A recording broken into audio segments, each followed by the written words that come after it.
popularly known as the Chafetz Chaim, a book about how people should speak to one another, says that community begins when people start speaking to one another. That's when community begins, and through conversation. And we've seen that's already sort of happened automatically. You didn't need to be coached. You were able to eat and converse and talk, and that's the beginning of community, or the renewal of community. When I got the call from Daniel Ben David, I guess it was just after Thanksgiving, to see if perhaps Beth Israel could afford you all some space while you did this project. I didn't know what to think. I just 23 Orthodox Jewish students at Beth Israel. Somehow, I just didn't know what to think. I thought it was wonderful, but I thought perhaps somebody had slipped something into my coffee. But here you are, and so in the spirit of our tradition, I say, we are fortunate to be here to share this moment of Jewish time together. This, we hope, will be an intra-faith dialogue. I spend a good part of my time engaging in the interfaith dialogue because that's what I'm surrounded with. But I feel much more at home in this intra-faith dialogue, and I think by the end of the evening we will find that we have much more in common than we have different. So when I sat down with the program committee in the Rabbi study yesterday, we agreed on 3 topics, and we agreed on about 90 minutes. We're going to try and stick to that. And as you guys have been working all day, and my congregants have been working all day, and you have to get up in the morning, and you have to go work. Before you go to work, you got to daven, and we have a limited amount of time. So the committee and I came up with these 3 topics: Tikkun Olam, social justice, Jews in the South, and the Shoah. And we're privileged to have with us Mr. Tom Grossman, who really for most of his time in this country, he has lived here in Florence with his family, and he is a Sarid Shoah, a survivor of the Holocaust, and he spends much of his time promoting the cause of Holocaust Memorial in the Palmetto State.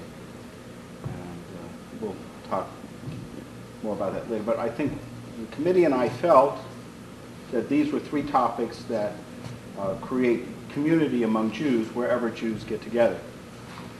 So let's start with Tikkun Olam, because that's what brings you here, no?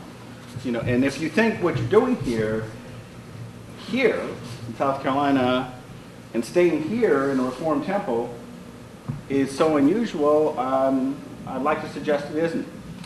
Every quarterly, every 3 months, I get the Chronicle from my alma mater, the Hebrew Union College, and that's David Ellenson, the current president of the college, who was my teacher in Los Angeles at ordination in Cincinnati. I was ordained there in Cincinnati in 1987 by Dr. Alfred Gottschalk.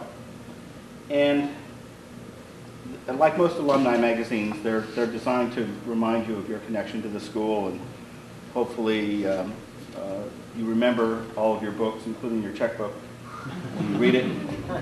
And one of the articles, and I'll leave this around for you guys to leaf through if you wish, it has to do with something that happened last summer on here on the Appalachian Trail. A phrase that can't help but bring a smile to people who live here, but this actually has a meaningful connection. You see a bunch of rabbinic students, or Jewish students, rather, from JTS, HUC, and Yeshiva University, working together to help the Cherokee Indians with housing. Okay, so what you're doing is not so unique. You know, it's not. There's no reason because you daven differently than we do that we can't get together and do stuff like tikkun olam. We can all be mitaknei olam, repairers of the brokenness of the world. I don't know how many of you read my article in the bulletin. I did share it with Boaz.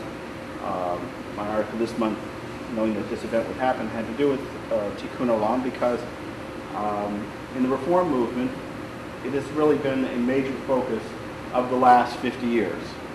But it happened when I was taking modern Jewish thought with Dr. Ellenson. I wrote a paper for him on the history of social action in Reform Judaism, and you would be surprised. You would be surprised because you might assume that it was always that way. It was always Reform Jews were doing lobbying Congress or working for Israel or working for Soviet Jewry, or it was not that way before World War I. And Reform has been a movement in Judaism since the late 19th century. And until World War I would say it was largely a bourgeois movement. The idea of doing anything more for the poor than to give them money was just not something that was part of the Reform program. The services, Sunday school, maybe speaking at the Rotary, but that was about it. It was only really after the Second World War, that Reform Jews became galvanized around issues like civil rights and social justice and industrial organization, and passed resolutions both in the Central Conference of American Rabbis and at the Union of American Hebrew Congregations. And it really wasn't until the 1960s that we had an institution in Washington, the Religious Action Center, where real hands-on, important change, social change, took place under a Jewish auspice and under the leadership of the late Maurice Eisendrath, who was president of the Union then.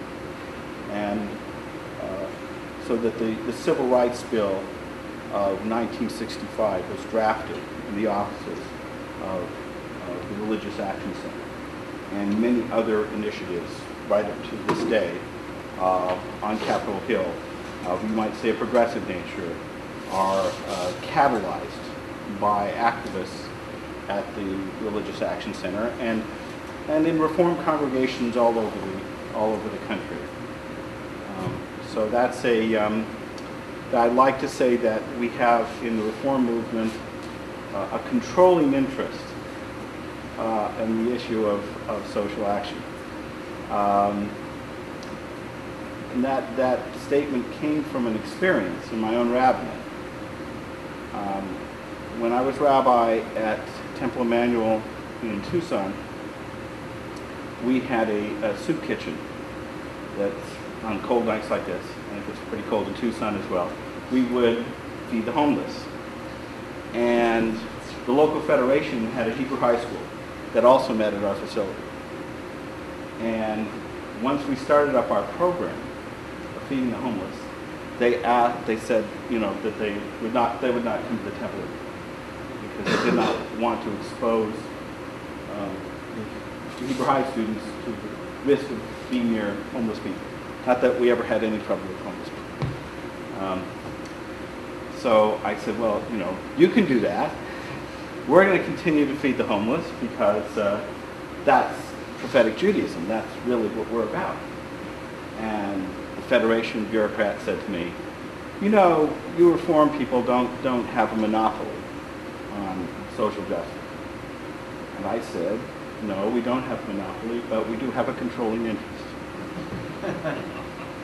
Because at least up until that time, nobody else in the very few people else in the organized Jewish community were actively involved in what we would call the social action agenda. And maybe for some very good reasons.